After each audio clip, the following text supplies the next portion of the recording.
Hola chicos, en esta clase vamos a analizar la economía de las Provincias Unidas del Río de la Plata a partir de la década de 1820. Para poder explicar este tema, nosotros tenemos que tener en cuenta lo siguiente, que a partir del ciclo revolucionario que se abre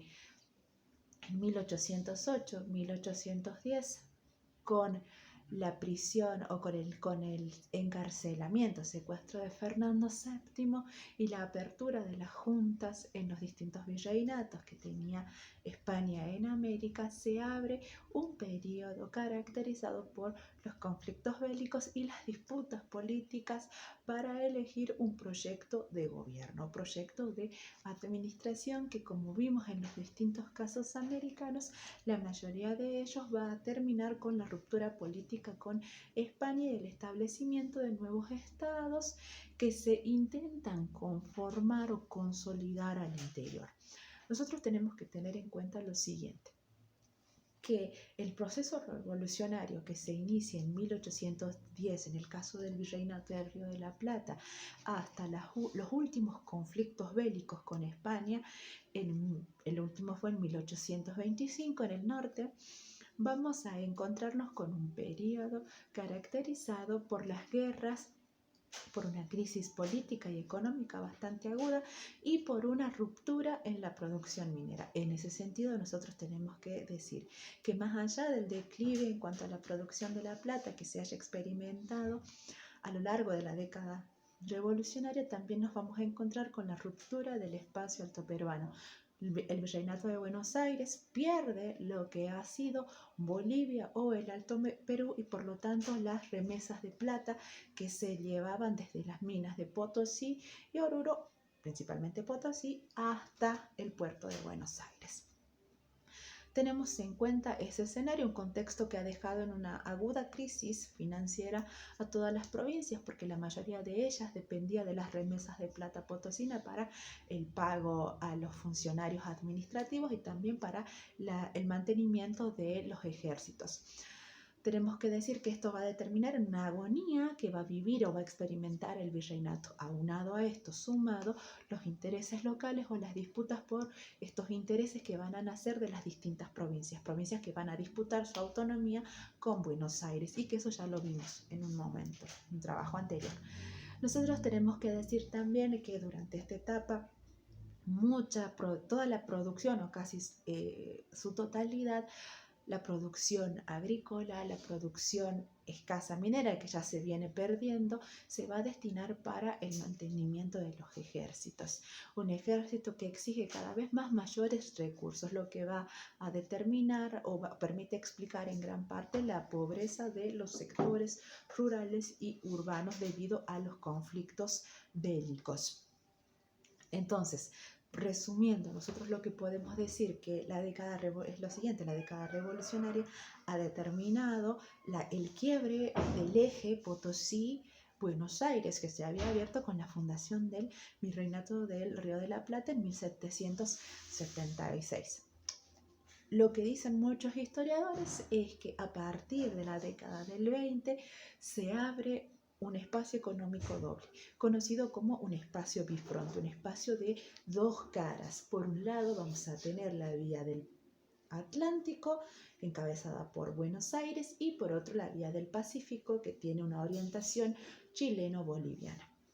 Vamos a analizar una por una. En primer lugar, vamos a ver, yo me guío de este mapita que ustedes pueden observar aquí, donde tienen en este caso la vía atlántica liderada por el puerto Buenos Aires, que tiene su puerto, pero también tenemos ciudades como Rosario, Santa Fe, también tenemos Córdoba, San Luis, tenemos otras ciudades como ser Entre Ríos y Corrientes, una vía atlántica formada también por los ríos Uruguay y por el río Paraná. Por otra parte tenemos una vía, más bien, ahí no sé si se ve bien, una vía pacífica conformada por los puertos chilenos y hasta ese momento bolivianos, que serían el puerto de Valparaíso en Chile y el puerto de Arica y Cobija, en lo que fue en su momento la región parte de Bolivia. Vamos a ver que la vía pacífica agrupa a las provincias de Cuyo y del norte argentino, como sería el caso de San Juan, Mendoza, Santiago del Estero, San Fernando del Valle de Catamarca, Salta, Jujuy, con lo que es Bolivia actualmente, Potosí, Oruro, La Paz, y aquí nos dirigimos a lo que son sus puertos en el Océano Pacífico. Más o menos explicarles para que tengan en cuenta. En lo referente a la primera región del espacio bifronte o el espacio económico doble, vamos a distinguir la vía atlántica y dentro de la vía atlántica al espacio litoral bonaerense. Buenos Aires se ha consolidado, se ha beneficiado bastante bien de lo que fueron las campañas por la independencia porque le ha permitido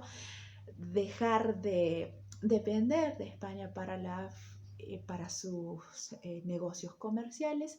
y ha adoptado una economía librecambista, es decir, que lleva a cabo de forma directa contratos o tratos con Inglaterra principalmente. Buenos Aires también, que se ha visto beneficiada por la expansión o la extensión de su frontera sur,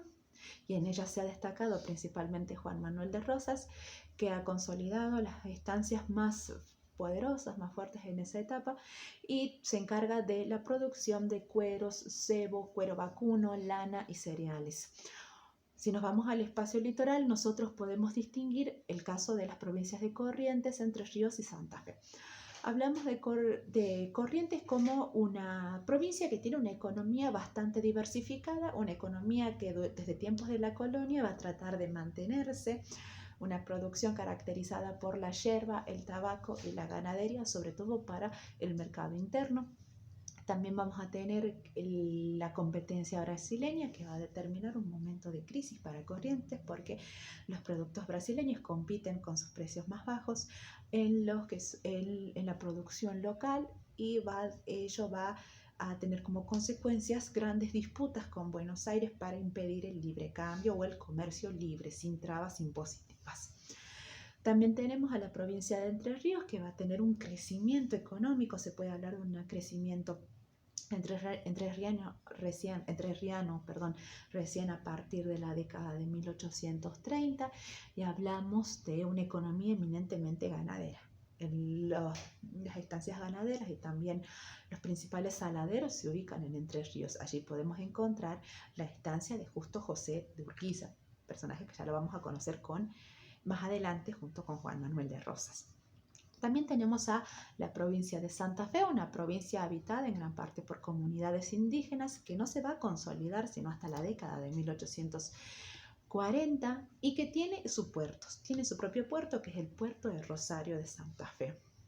Un puerto que va a competir mucho con Buenos Aires y va a tener muchos problemas porque Buenos Aires va a poner muchas trabas para impedir el tráfico en lo que es la región rosarina,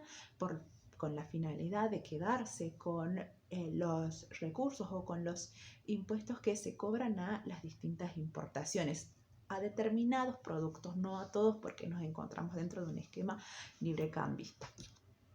Entonces, dentro de este espacio económico atlántico nos vamos a encontrar con una economía orientada más bien al Atlántico, principalmente a Inglaterra, y a las zonas próximas a los ríos, que es el río Uruguay y el río Paraná. Vamos a hablar ahora del espacio económico pacífico, que tiene sus ejes en los puertos de Arica y Cobija, al norte del actual Chile, en su momento Bolivia, y también el puerto de Valparaíso en la zona centro-sur chileno. Nosotros, ¿qué es lo que tenemos que decir acerca de ello? Si tenemos que caracterizar a los espacios, vamos a hablar en primer lugar de Córdoba. Córdoba, que sigue siendo un nexo con Buenos Aires, no es que